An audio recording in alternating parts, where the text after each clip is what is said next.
Expand your client base using AI. Zuri.k matches service providers by showcasing their services to potential clients online. It's free.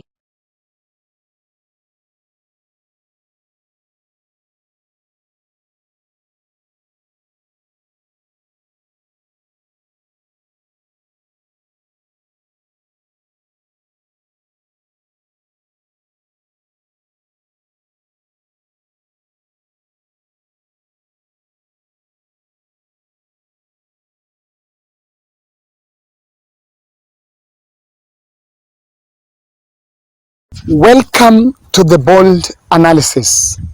Ladies and gentlemen, something is wrong somewhere. Something is totally wrong somewhere. And we are not getting the value for our money. And I want to speak this boldly by saying that the issue of fighting corruption seems has been dropped.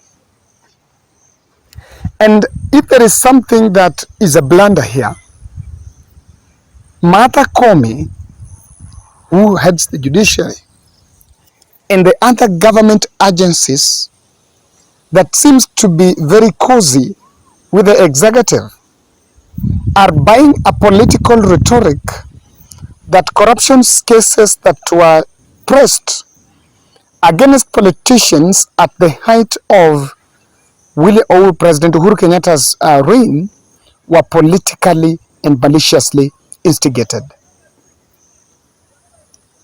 Whether, if you ask me, this is the truth. It is indeed true that there are some cases that were pressed. You know, you can have a corruption scandal. There are some cases that were pressed timely, and the timing was for them to serve a political purpose. But I want to ask a question. How do I get to press charges against you to serve my political purpose if indeed there is no link to it? Do you just press charges against anyone? Kama haujaiba, haujafanya kitu mbaya, na mimi nataka mwizi, na nataka kutumia hiyo against you, can I just call it from anywhere? The truth of the matter is this: cases that have been leveled against politicians, really they are existing cases. What is maliciously is pressing, because people want those cases. People have a culture of corruption cases dragging in court, inducing courts to delay the justice. Before I look at a couple of close to 8 corruption cases, and you will add into that list, that have been dropped in the span of 30 days since William Ruto took over the office, I want to still remind you to subscribe to our channel. Click the notification bell and like our video, and kindly support. I'm also still reaching out to you in a special way. Kindly support our camera buying project as Team Bold. We are running a fundraiser to buy an extra camera to help my production team produce more quality videos on producing the exclusive interviews that we're introducing in the channel. We need more than one camera, so that as one can do the main shoots, the others can do the takeaways, and that will be a very great input in this channel. So the number is there: 0710 62 78 89. And thank you for your support, and those who've been showing intent. I really want to say thank you, asanteni sana. I know I cannot respond to all the messages through M-Pesa, but through this video I can still reach out and say asanteni sana. Guys, let's just make the count. You may be surprised when it might run to billions. The case against Ferdinand Waititu that was in the tune of 588 million was actually adjourned. And the 5 people, because he was charged alongside 5 other people, the charges against them seems to have been withdrawn. They're very, very weak. It is now also the very within the same time, with the same 30 days, William Ruto's 30 days in office. Aisha Jumwa was facing a corruption case worth 19 million, touching on the CDF funds in Malindi, because she was serving as a Malindi MP. That case have also been withdrawn, dropped. That case has also been dropped. Remember, Aisha Jumwa was charged and was also nominated into the cabinet. And some of these cases, these are some of the most important questions that is facing them, and they might answer in the courts. The same 30 days, Moses Lonenkulal, Samburu governor, the case has also been withdrawn. Samburu governor has been appointed, has been nominated to be a PS. He's been shortlisted amongst the ones to be shortlisted as the PS. That has come. While that was going on, Ben Chumo, former Kenya Power MD, was also charged in 2018, has also been acquitted of the charges.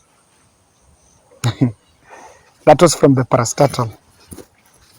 I don't know what you think. I wanted to add into that list, to be fair enough. And on Azimio side, the same 30 days, Waluhe is being jailed for 67 years. The same within 30 days, the 60 million land case that was facing, who? The 60 million land case that was facing Amos Kemunya was revived. The 200 million case, cash case on Gachagua is going through and seems to have been dropped. The list is long. I'm not a parliamentary journalist. I'm never a court journalist. So I may not have that database. But these things are in public. So you can also look at it and ask questions. Who is next going to be dropped? William Ruto's first 100 days in office seems to have been squandered by corruption cartels. And from where I'm standing, I'm asking, does this worry William Ruto? Does it worry him that his corruption credentials is now going down? That his anti-corruption mission, if indeed it existed, is going down? And I don't know whether this was intentional or he never saw it coming. When they actually allowed the campaign period, campaign manifesto to get in their government. You know, at campaign, it was conveniencing to say that corruption charges against us are politically instigated. And one of the first victim of that narrative was easily propelled by the fact that a sitting deputy president, Rigathi Gachagua, was nominated, and his coming to fame, he was propelled, or rather was lifted, by the fact that he was politically targeted with former President Uhuru Kenyatta, according to him. So if that is the second highest office, what do you expect? Does it worry President Ruto that cases are getting dropped of his allies while he should actually be in the front fighting corruption? Rigathi Gachagua said, until proven guilty. But then, how are these cases going to get to the logical conclusion? In fact, the case of Aisha Jumwa is special because DPP has written the case to be withdrawn because he has a liberty to withdraw the case even before a verdict is given. So these cases are not going to the verdict. They are not going to the logical conclusion. They are not going to the logical conclusion. Could be, and I may be wrong, could be the president seems to have realized that upon these cases, the decision on the fate of these cases being in the Supreme Court, or rather being in the judiciary, the judiciary might want to redeem their name, to redeem their face, and might not be complacent. And from nowhere, even a powerful William Ruto's ally might find himself in jail. So they might have realized, because the common denominator here is the cases are ending at DPP. The DPP is withdrawing cases one after the other. They are getting dropped. Why are the corruption cases of Ruto's allies not getting to the logical conclusion? I don't know whether that is worrying President. Is it because of state capture? Is it because they are politically instigated? And then, if that was then, but now in government, when he forms government, will that narrative, will still his allies use that narrative when corruption cases are leveled against them? Because corruption is not going to end. This is going to be with us here. The same people that siphoned money in the counties, in their governors there, the same people that siphoned money in the constituency, the CDF funds, are the ones that are being nominated now to go to the cabinet. Now, this is why it should worry the president. He should get worried because the proceeds of this money is actually getting to people's hands. I can tell you. I tried to withdraw a case. I think it was a criminal case on attempted rape, where a caretaker was accused by tenant, and it was maliciously. And so people tried, and of course well-wishers came out to try. Not so long ago. That was some time back. What I realized that it was turning into hundreds of thousands for that occasion. Now a corruption case that is worth 19 million, can you withdraw it free? It's not. It's not. There are people that are bribing their way, and they are really getting reprieve from the court. And someone should just find, this is what I want President William Ruto to find. Are people using leeway? Are they getting reprieve from his narrative that cases are politically instigated? And so the political class are now exploiting the weak link.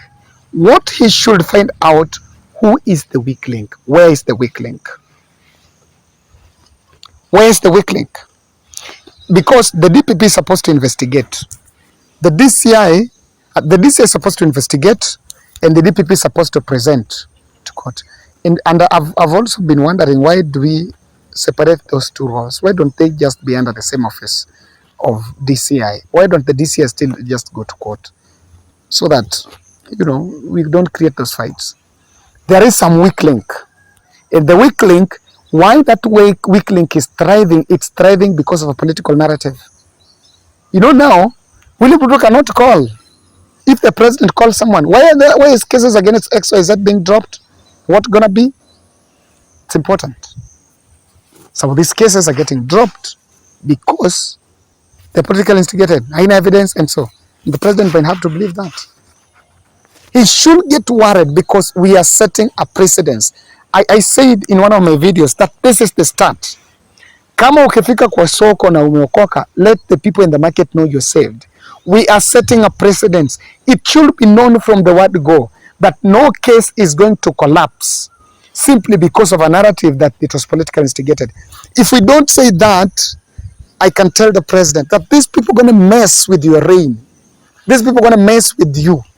They will still left, right, and center and say, sisi ilikuwa siasa bwana. So this should worry the president. That's what I insist. This must be contained. Money is getting to people's hands. We are getting wrong coincidence, and people seems to be running with it. There is a web, and the worry here is this money is not even going to the government. If the cases get to the logical conclusion, I read in the economic blueprint, and the David was advising the president that When you give money to the courts and the cases are expedited, then fines and so government will get money. Now, if these cases are coming to the logical conclusion, what exactly is happening? But the truth here is Martha Koome also has a problem because the cases are getting withdrawn from the courts. They should also hold firm, because actually a judge can decline to withdraw a case. Tell me. Yes, a judge can decline. The state can decline to withdraw a case. I don't know. Is it about witness interference? Someone should find out. But that's and if in fact if the presidents want to fight corruption, then talk about witness protection. Witness protection, because that's the backbone of the case. The case against Mithika Lintori, it's not on money, but it's a criminal case on some lady who went to court saying it was attempted rape. Someone, how do you say wewe ulikuwa hoteli na nyuki, uko peke yako usiku na watu, then happened, then wewe baadaye unasema that state ilituma mtu ikasema? Honestly. So that's the kind of things we're dealing with, and I'm just calling the president, Mr. President, this one you have to hold personally responsible. Make those calls, inquire, so that you know where the weakest link is. And I know people in this channel think you are the weak link. And that's my bold.